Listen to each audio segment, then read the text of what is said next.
இன்று திருச்சபை தூய்மை மிகு மூவூர் கடவுள் பெருவிழாவை கொண்டாடுகிறது.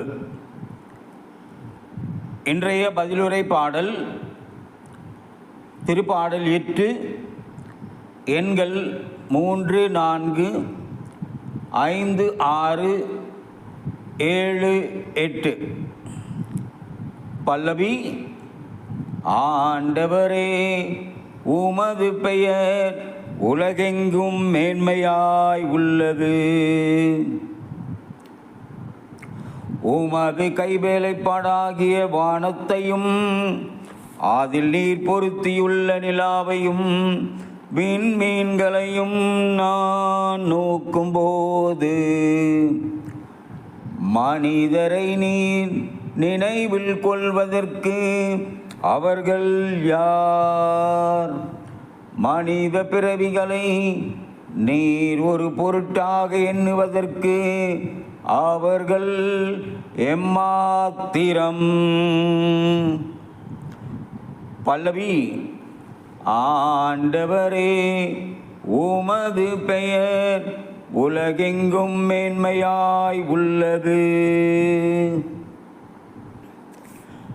ஆயினும் அவர்களை கடவுளாகிய உமக்கு சற்றே சிறியவராக்கியுள்ளீர்.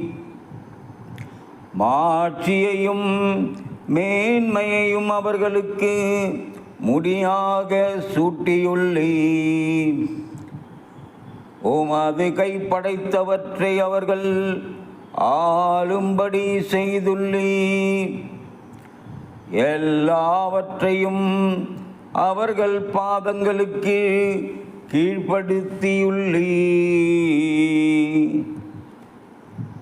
பல்லவி. ஆண்டவரே, உமது பெயர் உலகெங்கும் மேன்மையாய் உள்ளது. ஆடு மாடுகள், எல்லா வகையான காட்டு விலங்குகள், வானத்து பறவைகள், கடல் மீன்கள், ஆழ்கடலில் நீந்தி செல்லும் உயிரினங்கள் அனைத்தையும் அவர்களுக்கு கீழ்ப்படுத்தியுள்ளீர். பல்லவி. ஆண்டவரே, உமது பெயர் உலகெங்கும் மேன்மையாய் உள்ளது. அனைவருக்கும் மூவரு இறைவனின் பெருவிழா நல்வாழ்த்துக்கள்.